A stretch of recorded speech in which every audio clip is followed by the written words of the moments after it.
Okay, very good evening to one and all. It's a pleasure to be here to speak few lines and to shed some light on Swamiji's life and his contemporary relevance. आज जो है एक बहुत महत्वपूर्ण दिन है जिसे पूरी दुनिया 9/11 के नाम से जानती है और इस दिन में एक बड़ी महत्वपूर्ण घटना 1893 को हुआ था, जो कि स्वामी जी का शिकागो शहर में जो धर्म सम्मेलन था उसमें उनका जो भाषण वो इसी दिवस को संपन्न हुआ था। और एक कारण के लिए ये दिवस भी जाना जाता है, वो है इसी दिन आतताइयों द्वारा यूनाइटेड स्टेट्स ऑफ अमेरिका का जो वर्ल्ड ट्रेड सेंटर है, विश्व वाणिज्य संगठन, उसका जो हेडक्वार्टर है उसको डेमोलिश किया गया था प्लेन क्रैश। और आप सभी लोगों को पता है दोनों ही चीज़ें, दोनों ही जो इंसिडेंट्स वो आज ही के दिवस संपादित हुआ था। और ये दो इंसिडेंट्स दो आइडियोलॉजी को रिप्रेजेंट करते हैं, एक जो है क्रिएटिव और एक है जो है डिस्ट्रक्टिव।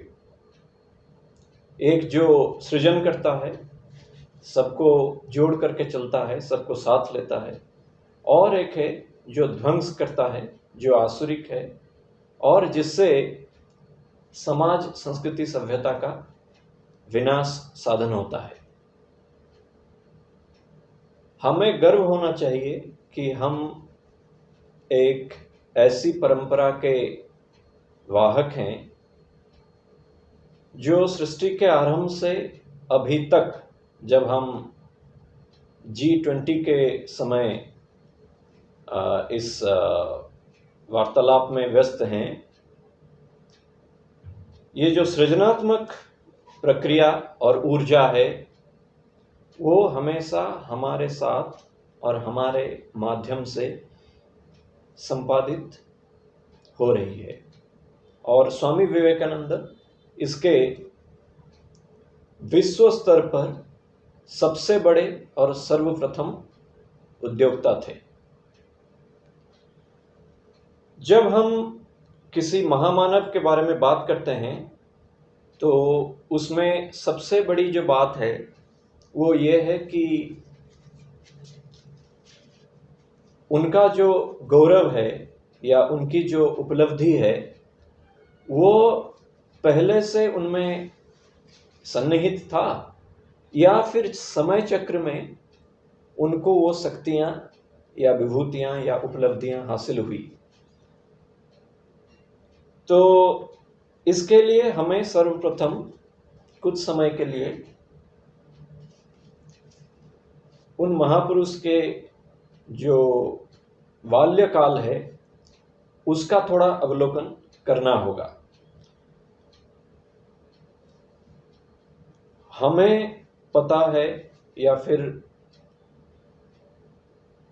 कहीं पर हम कभी ना कभी पढ़े होंगे कि भारतीय संस्कृति में जो विद्या है, नॉलेज है, उसको दो भागों में विभागीकरण किया गया है, कैटेगराइज्ड इनटू टू। एक जो है अपरा विद्या है। अपरा विद्या जो है, जिसे हम आज के डेट में मटेरियल नॉलेज बोलते हैं, जो जगत के बारे में जो जानकारी है, जिससे हमारी दुनिया या फिर बोलिए कि दुनियादारी जिससे चलती है, जिससे हम निर्माण का कार्य करते हैं, जिससे हमें प्रति माह के अंत में जो सैलरी मिलती है, या फिर जिससे हम जो भौतिक जीवन है उसको धारण करने में सक्षम होते हैं, उसको हम बोलते हैं, शास्त्रों में बोला जाता है कि अपरा विद्या। और जो है आध्यात्मिक ज्ञान जो है उसे वो बोलते हैं, शास्त्र बोलते हैं कि वो है पराविद्या, और जिसे कि वो प्रमुख मानते हैं। इसका मतलब ये नहीं है कि जो अपरा विद्या है या मटेरियल नॉलेज है या भौतिक जो ज्ञान है वो छोटी है या कम महत्वपूर्ण है, लेकिन वो तभी तक महत्वपूर्ण है जब तक वो जो पराविद्या है या फिर स्पिरिचुअल नॉलेज है या फिर जिसे आध्यात्मिक ज्ञान हम कहते हैं, वो जब तक उसके उपलब्धि के लिए सहायक बने तभी तक वो सही है। अगर नहीं बने, हम सिर्फ भौतिक विद्या के आधार पर हमारी जीवन व्यतीत करें, तब वो इतना महत्वपूर्ण नहीं रह जाता, क्योंकि वो ज्ञान मनुष्यों के अलावा बाकी जितने जीव जंतु या जगत में जितने भी इस चराचर जगत में जितने भी जो यहाँ तक कि कीटाणु जीवाणु तक भी वो उसी रास्ते पर चलते हैं। लेकिन मनुष्य को जो उनसे अलग बनाता है वो है आध्यात्मिक ज्ञान, और इस आध्यात्मिक ज्ञान को अलग अलग शास्त्रों में अलग अलग स्तर पर अलग अलग रचयिताओं के द्वारा अलग अलग नाम पे नामित किया गया है। और इसीलिए शास्त्र भी कहते हैं कि धर्मेण विहीन पशु भी समान। इसका मतलब ये है कि जिसमें नैतिकता और आध्यात्मिकता का समाहार नहीं है वो पशु के साथ समान है। इसीलिए एक जो अंतर है इस ज्ञान में, उसी अंतर को हम जो हमें ज्ञान दान करते हैं उनके साथ भी हम जोड़ करके देख सकते हैं। जैसे कि एक वर्ड है टीचर, जो है शिक्षक, और एक है जो गुरु, जिसका कोई एग्जैक्ट ट्रांसलेशन वो नहीं है दुनिया के किसी भी भाषा में सही। जो शिक्षक होता है वो जो साधारण ज्ञान होता है, सांसारिक ज्ञान होता है, उसमें जो विद्यार्थी है उसको पारंगम बनाता है, और जो गुरु है जैसे कि हम सबको पता है वो आध्यात्मिक ज्ञान का मार्ग, मुक्ति का मार्ग प्रशस्त करता है। एवं इसी कारण से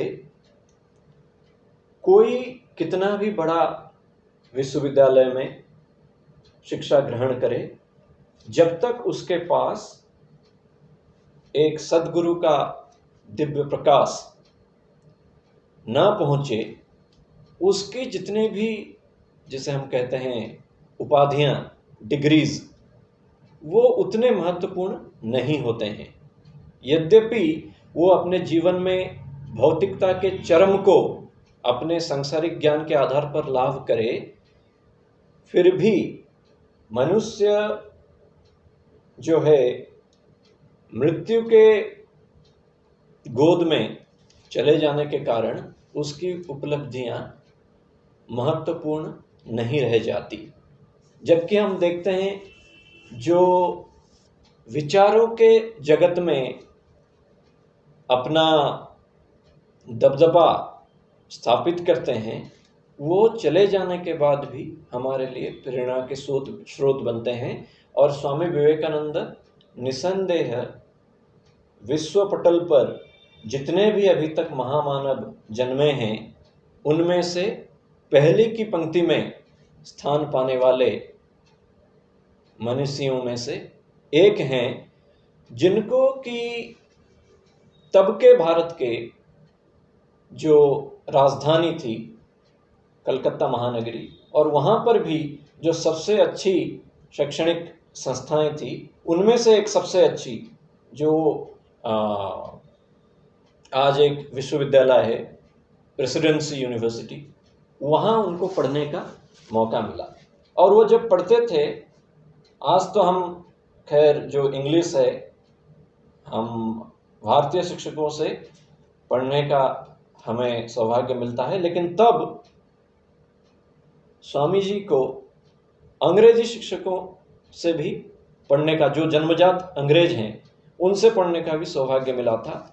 और कभी एक मतलब जिसे हम कहते हैं लकी मोमेंट, एक ऐसा क्षण जो आपके भाग्य को और आपके जीवन को पूरी तरह से बदल दे, उस समय उनको वर्ड्सवर्थ की एक कविता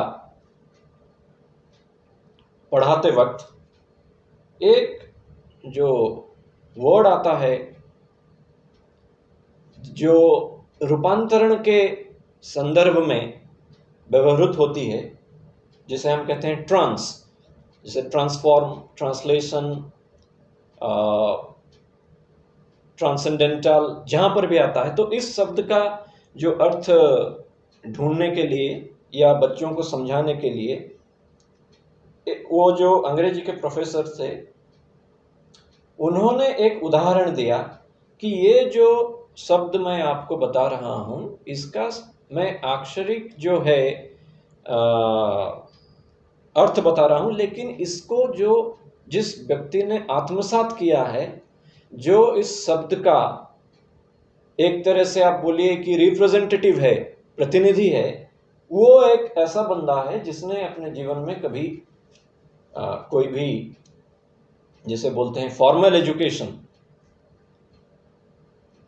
वो अपने जीवन में कभी हासिल नहीं किए हैं, और वो एक काली मंदिर के एक पूजक हैं जिनका नाम है रामकृष्ण परमहंस। आप लोगों में से जिनको जानने की इच्छा है कि ये जो शब्द मैंने बताया, हम लोग आलोचना किए, उसका अगर अर्थ आपको जानना है तो उसी व्यक्ति के पास अगर जाएंगे तो आपको पता चलेगा। अभी ये एक महत्वपूर्ण बात है कि ऐसी चीज़ों में स्कूल या कॉलेज लेवल पर किसी भी छात्र या छात्रा को इसमें इंटरेस्ट नहीं होता है, और ये स्वाभाविक भी है, क्योंकि उस समय हमारी जो विचार है वो या तो फिर हमारा जो कैरियर है, कैरियर गोल को सेट करने में लगा रहता है, या फिर अगर समय मिले तो अपने दोस्तों के साथ या रिश्तेदारों के साथ समय गुजारने का हम कोशिश में लगे रहते हैं। लेकिन यहाँ पर एक गौर करने वाली बात है कि दुनिया में जो आध्यात्मिक यात्रा पर निकलते हैं, अगर वो साधारण स्तर का होते हैं, कोई भी बंदा अगर साधारण स्तर का होता है तो वो गुरु की तलाश में निकल पड़ता है। जबकि ये देखा गया है अगर कोई महान सम्राट बनने की संभावना रखता है या कोई महान विभूति भविष्य में एक महान संत बनने की जो है संभावना अपने अंदर समाये हुए हैं, उन विभूतियों को या उन सम्राटों को पथ प्रदर्शन करने के लिए जो महान गुरु हैं वो खुद उनके पास चल करके जाते हैं, ना कि उनको गुरु की तलाश में भटकना पड़ता है। ये हम छत्रपति शिवाजी महाराज और समर्थ गुरु रामदास का जो आख्यान है उससे हमको पता चलता है। शिवाजी के पास रामदास आए थे, ना कि उल्टा हुआ था। यही आख्यान सम्राट चंद्रगुप्त और आचार्य चाणक्य, उनके जीवन से हमको पता चलता है। चाणक्य चंद्रगुप्त के पास आए थे, ना कि उल्टा हुआ था। और इसी तरह से यद्यपि विवेकानंद को सूचना मिली थी रामकृष्ण के बारे में, लेकिन रामकृष्ण पहली बार विवेकानंद जी के घर के पास उनके एक पड़ोसी के घर में आकर के सत्संग के लिए पहुंचे हुए थे, और विवेकानंद जी को जो है निमंत्रण किया गया, क्योंकि वो गाना बहुत अच्छा गाते थे, तो पड़ोसी का बच्चा होने के कारण उनको गाना गाने के लिए निमंत्रण किया गया। और आप में से बहुत लोगों को पता भी होगा कि जब रामकृष्ण परमहंस ने गाना सुना विवेकानंद का और पहली बार उनको देखा तो उनको कहा कि तू अब तक कहाँ था, मैं तेरे इंतज़ार में कितने सालों से यहाँ बैठा हुआ हूँ। तो पहली बातचीत में तो विवेकानंद जी को लगा कि ये कोई पागल है, और ये हमेशा से ही होता है। दुनिया के जो भंड हैं वो हमेशा सद्गुरु की तरह मालूम पड़ते हैं साधारण व्यक्तियों को, और जो सद्गुरु होता है वो दुनिया को पागल जैसा प्रतीत होता है। और यही स्वामी जी के साथ भी हुआ।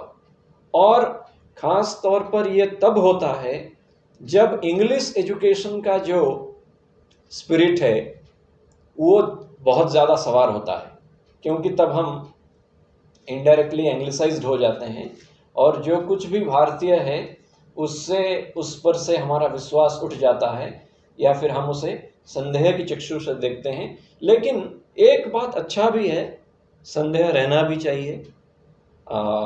विवेकानंद जी के मन में भी रामकृष्ण के लिए संदेह ही था, और इसी संदेह के आधार पर उन्होंने बारंबार अपने गुरु को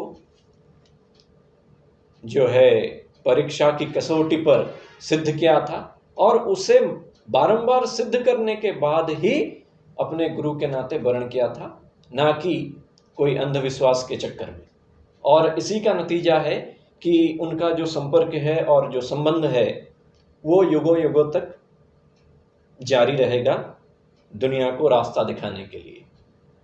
तो अपरा विद्या देने वाले एक प्रोफेसर से स्वामी विवेकानंद को पता चला कि परा विद्या कौन दे सकता है, और वो खुद अपना तलाश शुरू करें इससे पहले जो है गुरु उन्हीं के तलाश में उनको ढूंढते हुए उनके पड़ोस में आकर पहुंचे, और फिर धीरे धीरे वो संबंध जो है वो दृढ़ होता गया, और बाकी जो है वो दुनिया में इतिहास है। अभी ये बहुत महत्वपूर्ण बात है कि जो एक विद्यार्थी है उसके जीवन में दोनों ही विद्या जो है, जो कि है भौतिक विद्या जो मटेरियल नॉलेज है, और फिर जो है आध्यात्मिक विद्या जो है स्पिरिचुअल नॉलेज, ये दोनों को प्राप्त करने के लिए जो सबसे बड़ी ज़रूरत है वो है जिसे हम कहते हैं जिज्ञासा, इंक्विजिटिवनेस, जानने की इच्छा जो है, ये बहुत बड़ी महत्वपूर्ण भूमिका निर्वहन करती है। अगर किसी में इंक्विजिटिवनेस ना हो आध्यात्मिक जगत में भी कि आत्मा क्या है, परमात्मा क्या है, ध्यान करने से क्या होता है, योग के द्वारा हमें क्या उपलब्धि होती है, मंत्र जाप से क्या लाभ मिलता है, ये केवल हम दूर से रह करके हमें पता नहीं लगता। इसके लिए दो चीज़ें करनी होती है। एक जो है शास्त्र का अवलोकन, वो भी गुरु के मार्गदर्शन में, क्योंकि उसके अलावा हम उसके अर्थ का अनर्थ कर सकते हैं। और एक जो है, जो दूसरी बात जो है वो है साधना, जिज्ञासा और साधना। ये दो चीज़ जो है भौतिक हो या फिर आध्यात्मिक हो, ये दोनों प्रकार के सफलता के कुंजी हैं। और स्वामी विवेकानंद ये दोनों चीज़ों के जो है जिज्ञासा और जो है साधना, ये दोनों उनके पास भरपूर मात्रा में थी। और ये मेरे हिसाब से इन्हीं दो चीज़ों की जो मात्रा उनको नरेंद्रनाथ दत्त से स्वामी विवेकानंद बनने की जो राह है और जो प्रक्रिया है, उसमें उनको इतने दूर तक ले जाने में सक्षम बना सकी।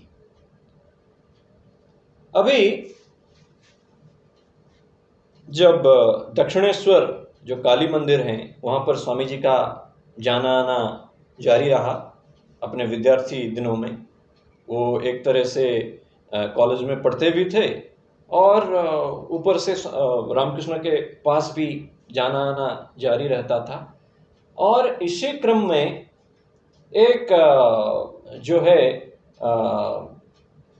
व्यतिक्रम जिसे हम कह सकते हैं वो घटित हुआ, जो है कि बाकी जितने रामकृष्ण जी के जो शिष्यगण थे उनके लिए जो साधना का क्रम या फिर मात्रा रामकृष्ण परमहंस ने व्यवस्थित किया था, उसमें और जो वो नरेंद्र नाथ जो कि बाद में स्वामी विवेकानंद बने, उनके लिए जो साधना का क्रम था या मात्रा, उसमें बहुत अंतर था।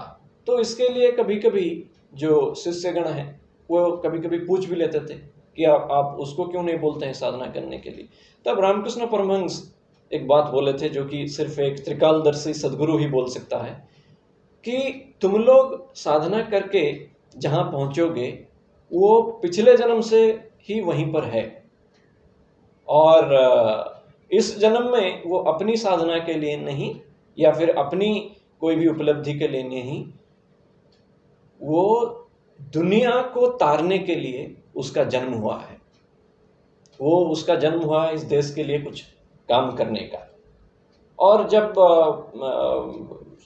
ध्यान और साधना के बारे में स्वामी जी को पता चला, नरेंद्र नाथ जी को पता चला, तो वो जब साधना में ज़्यादा डूब जाते थे तब रामकृष्ण परमहंस उन पर गुस्सा होते थे। हालांकि ये होना चाहिए कि अगर कोई शिष्य साधना के क्रम में दूर दूर तक गुजर जाए तो गुरु को खुशी होनी चाहिए, लेकिन यहाँ पर गुरु को खुशी नहीं हुई और उन्होंने नरेंद्र नाथ को गाली दिया कि तू तो बड़ा स्वार्थपर निकला, स्वार्थवादी इंसान निकला।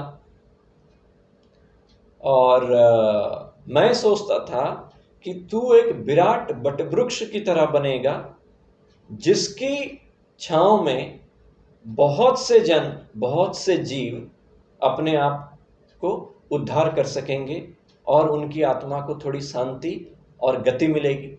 लेकिन तू तो स्वार्थवादी निकला दूसरों की तरह। ये सब सही नहीं है। तू अपना जो जीवन है वो राष्ट्र कल्याण में और विश्व कल्याण में समर्पित कर। ये जो था, ये एक महान गुरु का एक महान शिष्य के लिए, ये सबके लिए नहीं होता है, सब कर भी नहीं सकेंगे। ये सिर्फ एक महान गुरु अपने जो महान शिष्य हैं उनके लिए ये जो है दिशा निर्देश उन्होंने रखा, जिसको स्वामी विवेकानंद ने आत्मसात भी किया और उसी के हिसाब से उन्होंने आगे की अपनी जो जीवन की गति है उसी के हिसाब से उन्होंने चलाया। और इसमें सबसे बड़ी एक बात है, अभी ये मुझे खुद भी लगता है, और अभी एक बहुत बड़े अभिनेता हैं उनका एक सुन रहा था वार्तालाप, उसमें भी वो बता रहे हैं जो कि स्वामी विवेकानंद के जीवन में भी घटित हुआ था और बहुत बड़े बड़े व्यक्तियों के जीवन में भी घटित हुआ था। ये जो है परिव्राजक का जीवन है, जो घूमते हैं देश भर में, साधन कोई भी हो, वो चाहे रेल से हो या बस से हो या फिर चल करके हो या फिर किसी भी साधन से हो। घूमने से जो हमारी ज्ञान है उसकी जो परिसीमा है उसमें बहुत ज़्यादा वृद्धि होती है। अलग चीज़ों से जो सबसे अधिक विवेकानंद को एक महान सन्यासी और सबसे बड़ी चीज़ जो है एक राष्ट्रवादी सन्यासी बनाने में जो सक्षम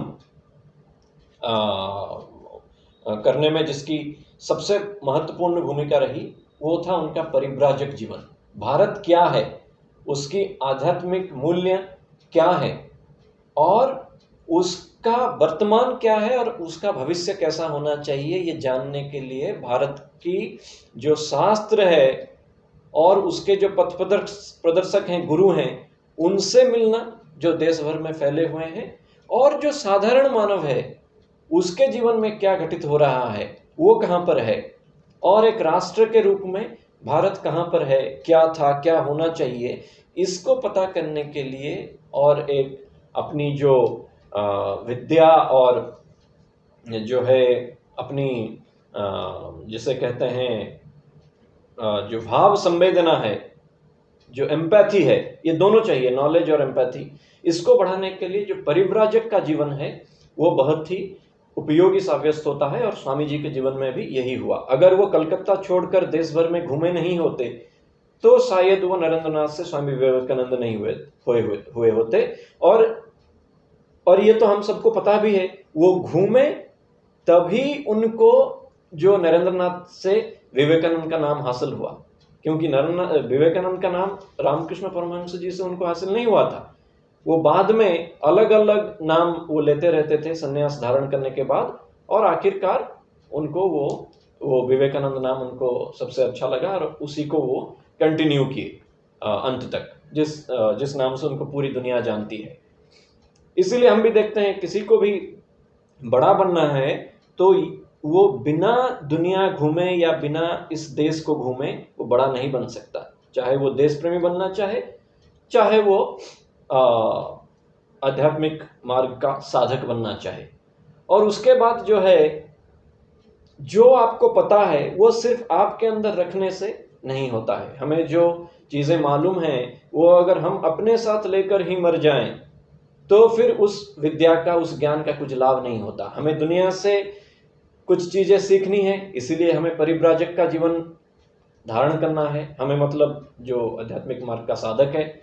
और फिर जो पता है उस सन्यासी को, उसको इस पूरी दुनिया में या देश में उसको बांटना है, इसलिए उसको प्रचारक भी बनना है।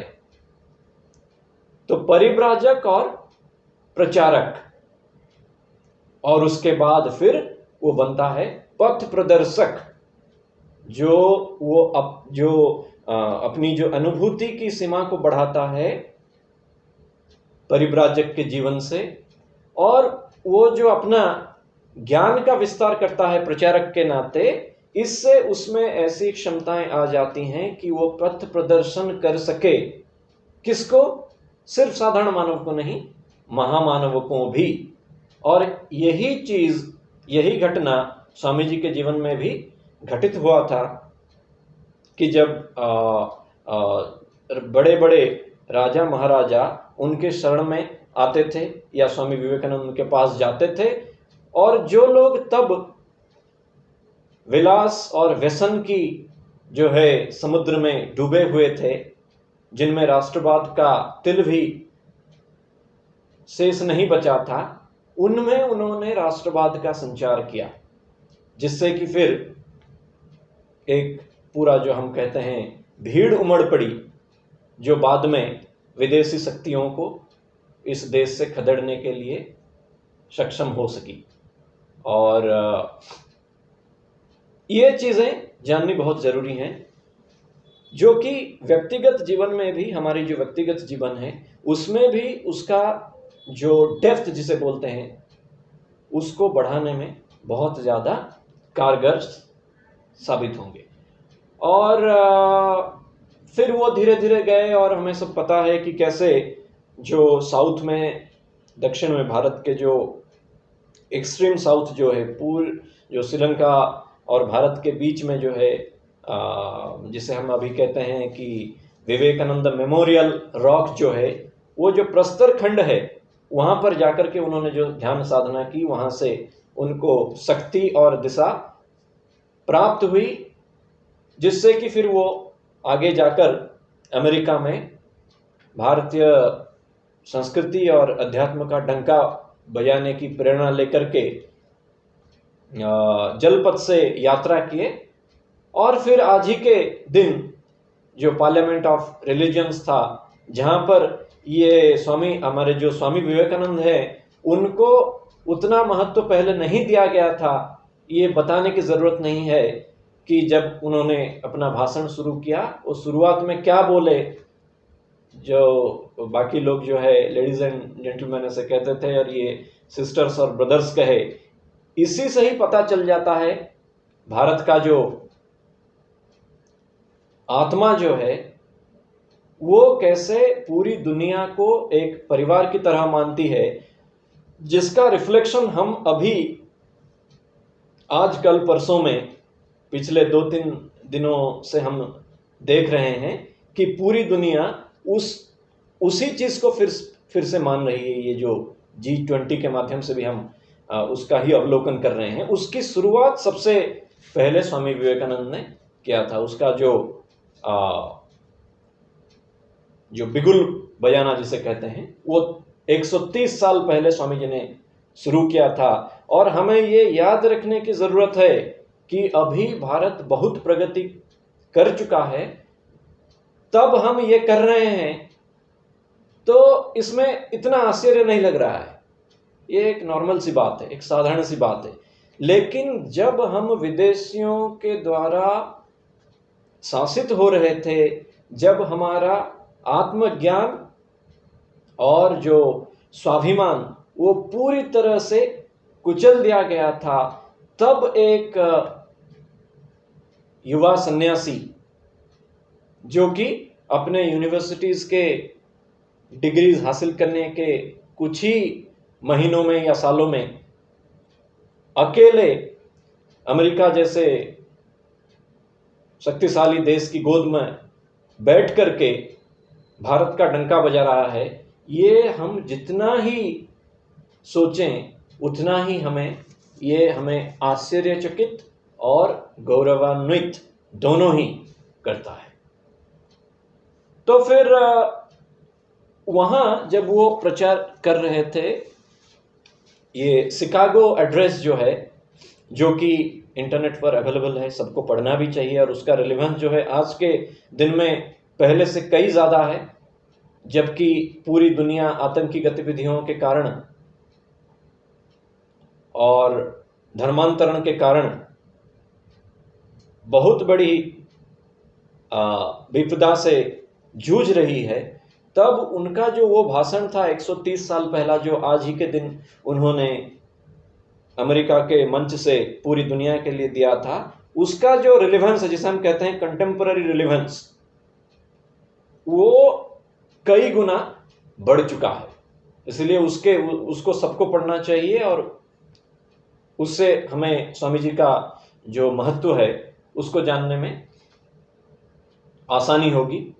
लेकिन ये बात भी है कि जब वो वहाँ प्रचार कर रहे थे, प्रचार प्रसार, हमें ऐसा लगता है कि बस एक भाषण हो गया और उसके बाद सब कुछ उनके लिए नेशनल हाईवे हो गया था। ऐसा तो बिल्कुल ही नहीं था, क्योंकि भाषण होने के बाद, उनका प्रचार होने के बाद, उनके विरोध में जो विदेशी शक्तियाँ हैं वो पूरी जोर से उनको बदनाम करने की कोशिश में लग पड़ी, और कुछ दूर तक वो सफल हुई थी।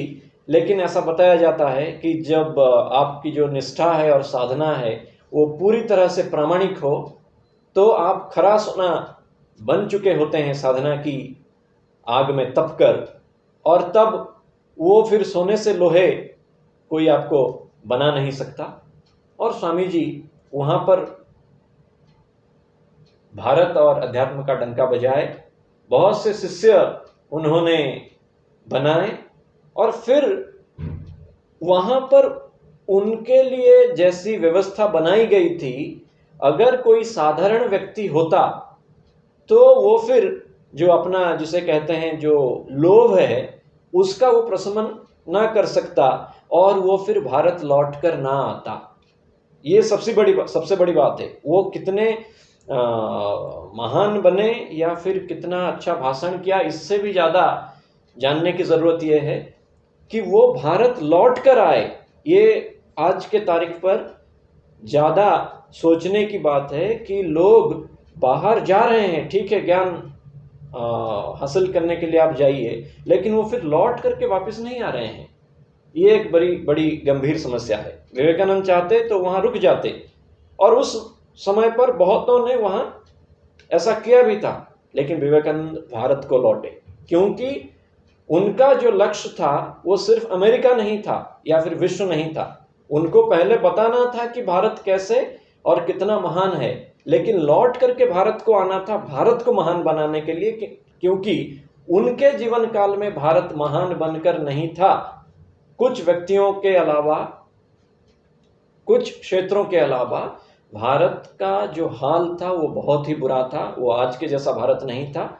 तो वही जो बदलने का जो क्रम है, उसी को शुरुआत करने के लिए वो भारत लौटे। और उनका ये जो आज की तारीख, जब हम यहाँ पर इकट्ठे हुए हैं और ये सुन रहे हैं, ये जो तारीख है सबसे महत्वपूर्ण मैं कहूँगा कि आज हम जिस महाशक्ति के बनने की ओर हम अग्रसर हो रहे हैं या बहुत हद तक बन भी चुके हैं, इसका जो शुरुआत जो हुआ था वो उस तारीख को हुआ था, इसी तारीख को उस साल हुआ था। 1893 सितंबर 11, ये बहुत महत्वपूर्ण है। और वहीं से पूरी दुनिया को भारत के बारे में पता चला। और भारत के जो युवा हैं, ये सबसे बड़ी बात है, क्योंकि तब तक ऐसा कोई महान व्यक्तित्व नहीं था जो कि वेस्टर्न नॉलेज में एक्सपर्ट हो और वो फिर शास्त्रों की बात करे। और ये हमें भी लगता है, मतलब कोई अगर देसी भाषा में बातचीत कर रहा है, वो कितना भी शास्त्रज्ञ हो, लेकिन जो यूनिवर्सिटी का जो स्टूडेंट है वो उसको कंसिडर नहीं करेगा। अगर वही चीज उसको अंग्रेजी में बताया जाएगा, if the medium is English, then the content becomes significant. जो जो जो प्रस्तुत किया जा रहा है, जो उपादान, उसका महत्व कई गुना बढ़ जाता है। क्योंकि ये जो हमारे ऊपर जो कॉलोनियल माइंडसेट जिसे कहते हैं, ये जो सवार हुआ है कि अंग्रेजी महान है, तो फिर अंग्रेजी में जो कुछ भी कहा जाए, गाली भी अगर दिया जाए तो महान बन जाता है। ये जो चीज जो है, इसी के कारण स्वामी विवेकानंद और भी ज्यादा महत्वपूर्ण बन गए। किनके सामने? जो तब के युवा थे, यूनिवर्सिटीज के स्टूडेंट्स थे, और फिर वो इंस्पिरेशन बन गए। किसके इंस्पिरेशन बने? जितने भी उस समय के महान विभूतियां थी, जितने भी हमारे जो प्रखर राष्ट्रनायक फिर बाद में बने, उन सब के अगर कोई आदर्श थे, वो थे स्वामी विवेकानंद। इसी क्रम में आप ले सकते हैं नाम अरविंद घोष का, जो श्री अरविंद हैं। वो जब अलीपुर जेल में बंद थे, तब वो वहां से जब लौट कर, जो वहां से छूट करके निकले, तब उन्होंने कहा कि 15 दिनों तक, करीब करीब 15 दिनों तक स्वामी जी की आत्मा उनको जेल में आकर के आध्यात्मिक और राजनीतिक दिशा निर्देश उनको किए, जिससे कि उनका जीवन पूरा बदल गया और फिर वो एक साधक बन गए पौंडीचेरी जाकर के।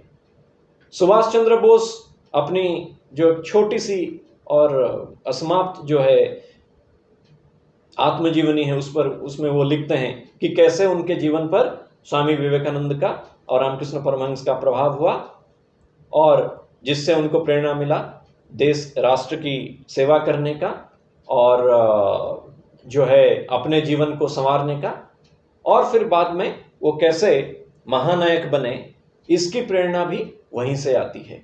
इसी तरह से जितने भी बड़े बड़े महानायक हैं, सबके जीवन में जो एक प्रेरणा का काम अगर किसी ने किया है, वो थे स्वामी विवेकानंद। और इसका दो कारण था, जैसे मैंने बताया कि एक तो था उनका आध्यात्मिक कारण कि वो इतने महान विभूति थे, शक्ति का इतना बड़ा स्रोत थे, पुंज थे, कि उनके प्रभाव में और दूसरे जितने भी व्यक्ति हैं उनको आना ही था। लेकिन इसका और एक बड़ा कारण भी है कि वो इंग्लिश में भी माहिर थे और इंग्लिश एजुकेटेड भी थे, और इसीलिए उनको पता था कि जो हमारा एंशियंट नॉलेज जो है, उसको कंटेम्पररी जो है समय में, कंटेम्पररी टाइम में कैसे रिप्रेजेंट करना है, ये सबसे बड़ी बात है। जैसे कि मैं एक उदाहरण के तौर पर बता रहा हूं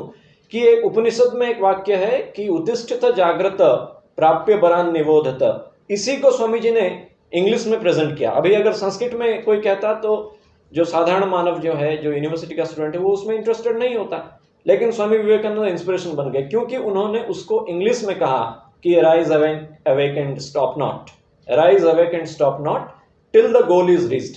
जब स्वामी जी ये बात कह रहे हैं तो वो रिप्रेजेंट कर रहे हैं जो लाखों साल पुरानी हमारी जो वैदिक और उपनिषदिक जो अनुभूतियां हैं, जो विचार हैं, उसी को स्वामी जी रिप्रेजेंट कर रहे हैं। और वो सैफ्रन पहने हुए हैं, गैरिक जो भगवा है वो पहने हुए हैं, लेकिन वो बोल रहे हैं अंग्रेजी में। इसीलिए जो कंटेम्पररी जो ऑडियंस है उसके लिए वो बहुत ही महत्वपूर्ण साबित हो रही है। और जब वो भारत लौटे तब लेकिन दो चीज हुआ। एक तो हुआ उनका भव्य स्वागत हुआ, जो कि होना ही था, क्योंकि पहली बार भारत का कोई व्यक्ति विश्व पटल पर ये जो विजय की ध्वजा है आध्यात्मिक संस्कृति की, भारत की और उसकी जो महानता है उसकी पुनरुत्थान जो हुआ, उस पुनरुत्थान के जो ध्वज उसके जो वाहक थे स्वामी जी, उनका तो स्वागत होना ही था। लेकिन जैसे कि आप सबको पता है कि अगर हम में से कोई कुछ अच्छा काम करता है तो ये बात स्वामी जी ने भी कहा है, तो उसके 3 स्तर हैं। पहली तो वो आप पर हंसेंगे, ठीक है, फिर वो आपको विरोध भी करेंगे, अपोज करेंगे, और फिर उनको रियलाइजेशन होगा कि हम गलत हैं, then they will accept you. So mockery, opposition and acceptance, ये 3 स्टेजेस हैं। ये स्वामी जी ने खुद बताया भी है और ये हमें अभी भी देखने को मिलता है। कोई भी महान काम हो, पहले उसका मजाक बनाया जाता है, फिर जितना दूर संभव कुछ लोगों से उसका विरोध भी बन पड़ता है, और फिर समय के स्रोत में धीरे धीरे कम से होकर के ज़्यादा से ज़्यादा लोग उसको फिर ग्रहण करते हैं। तो स्वामी जी का जो मूवमेंट था वो एंशिएंट होने के साथ इतना मॉडर्न था, वो जो है प्राचीन होने के साथ इतना नवीन भी था कि वो सबके गले में नहीं उतरा, और इसीलिए उनका विरोध भी हुआ।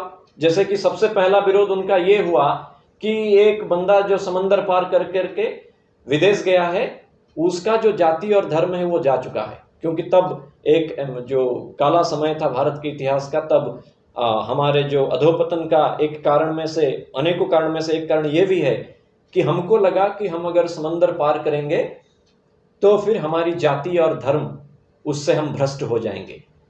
और चूंकि स्वामी जी जल मार्ग से यात्रा कर करके अमेरिका पहुंचे हुए थे और वहां से वो लौटे थे, कितना भी वो ज्ञानी हो, उनको एक जो रूढ़िवादी समाज, सारे नहीं, जो मतलब स्मॉल पोर्शन, वो उनको ग्रहण करने की इच्छा नहीं रख रहा था और उनका वो विरोध भी किया।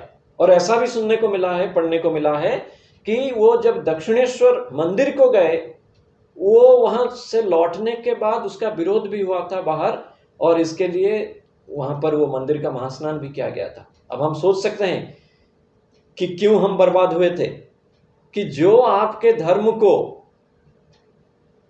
समग्र विश्व के सामने महानता और विराटता के प्रकाश में रखने को समर्थ हुआ, उसको आप ऐसे रिस्पॉन्स दे रहे हैं।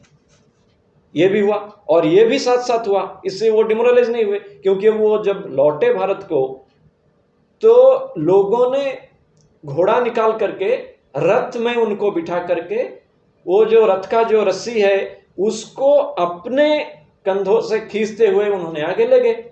तो एक ही साथ विरोध भी हुआ और उनका जो है स्वागत भी हुआ। तो ये भी हमें जानना चाहिए कि अगर कोई भी महान सन्यासी हो या कोई भी महापुरुष हो, किसी भी समय में हो, उसका विरोध तो हुआ ही है।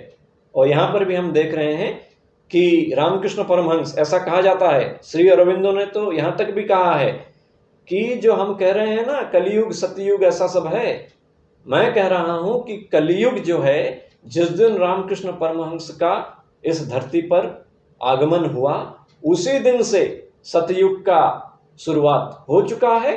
और हम धीरे धीरे देखेंगे कि भारत जो है दुनिया में सबसे आगे की पंक्ति पर बैठने वाला देश बनेगा, और बीच में कुछ 100 सालों का जो समय रहेगा, जिसे हम कहते हैं संधि काल, कि एक युग से दूसरा युग जाने का जो क्रम है, और उसका जो है आगमन सतयुग का हो चुका है और उसे कोई रोक नहीं सकता। यहां तक भी कहा है श्री अरविंदो ने। लेकिन साधारण व्यक्ति जो है, वो जो उनका जो कंटेम्पररी है, वो उनको पागल कहता था, वो उनको अनपढ़ कहता था, क्योंकि हमें ऐसा लगता है कि जो ज्ञान की जो प्रकाश है वो सिर्फ पुस्तकों में लिखी हुई तथ्यों से आता है, जो कि बिल्कुल गलत है। और उसी तरह से गुरु का भी अपमान हुआ, विरोध हुआ, फिर सम्मान हुआ। वैसे शिष्य का भी अपमान हुआ, विरोध हुआ, फिर सम्मान हुआ। तो इससे हमें सीख मिलती है कि अगर वो इतने महान विभूतियां होकर भी उनके जीवन में उनका विरोध हुआ, और फिर सम्मान हुआ।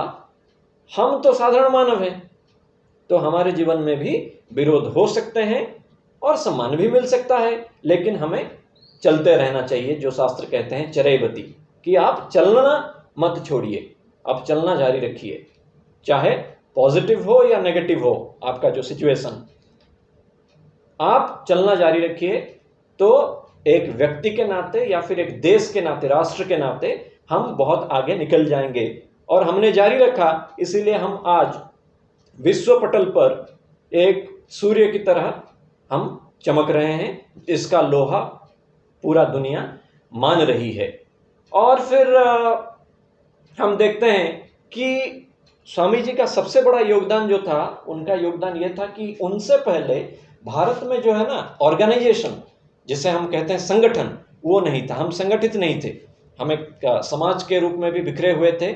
और कोई भी लक्ष्य हासिल करने के लिए जो कुछ लोगों का एक समूह बनना चाहिए, जिससे हम कोई बड़ा लक्ष्य हासिल करें, इसकी जो शिक्षा है ये स्वामी जी ने हमें पहली बार दिया था।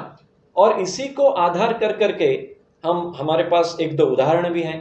वो चाहे उनका खुद का बनाया हुआ रामकृष्ण मिशन हो, या फिर उनकी प्रेरणा से, उनको प्रेरणा स्रोत मान करके बनी हुई राष्ट्रीय स्वयं सेवक संघ हो। ये दोनों का जो गतिविधि है, विचारधारा है, इसके पीछे स्वामी जी का जो इंस्पिरेशन काम कर रहा है। विवेकानंद जी का सबसे बड़ा जो अगर कुछ उनका अगर परिचय है, वो है inspiration. He was an inspiration, he was an inspiration to movements. जो रामकृष्ण मिशन का मूवमेंट हो या संघ का जो मूवमेंट हो, उसके लिए स्वामी विवेकानंद जो प्रेरणा स्रोत थे। और उसके बाद वो भी थे इंस्पिरेशन फॉर इंस्टीट्यूशंस। जो हमारे कुछ शैक्षणिक संस्थाएं हैं, जैसे कि उनमें से सबसे बड़ा नाम है भारत का number 1 institution, Indian institute of science. ये बहुत ही कम लोगों को पता होगा कि उसके बनाने के पीछे सबसे बड़ी प्रेरणा का स्रोत जो थे वो स्वामी विवेकानंद थे, जिन्होंने प्रेरणा दिया। जो जमशेदजी टाटा हैं, उनको प्रेरणा दिया स्वामी जी ने कि भारत में विज्ञान का प्रचार प्रसार करने के लिए एक संस्था बनाओ। फिर वो धीरे धीरे उसमें सिस्टर निवेदिता जो हैं, उनका भी कंट्रीब्यूशन है, जो कि ऑफिशियल रिकमेंडेशन और ये सब क्लियरेंस करवाने में उन्होंने सपोर्ट किया। फिर जो कर्नाटका में जो मैसूर के जो किंग थे, वाडियर फैमिली जो है, उन्होंने ज़मीन प्रदान की, टाटा का फंडिंग, ऐसे सब मिलजुल करके। और फिर वहाँ के जो शोधकर्ता और वैज्ञानिक और जो प्राध्यापक हैं, उनके जो सामूहिक प्रयास से आज वो भारत की सबसे महान शिक्षण संस्था बन चुकी है। और उसी तरह से सिस्टर निवेदिता को उन्होंने प्रेरणा दी कि बालिकाओं के लिए, गर्ल्स एजुकेशन के लिए तुम शुरू करो। और सिस्टर निवेदिता ने कलकत्ते में तो इंस्टीट्यूट बनाया। फिर हम देखते हैं कि मतलब वो जो है इंस्पिरेशन टू इंडिविजुअल्स, व्यक्तियों की जितने महान विभूतियां हैं, पहले हम एक दो का नाम ले चुके हैं। और वो सब स्वामी जी से इतने प्रभावित थे। सुभाष चंद्र बोस ने तो यहाँ तक भी कहा है, अगर स्वामी जी आज जिंदा होते तो फिर मैं उनके पैरों के नीचे बैठा होता।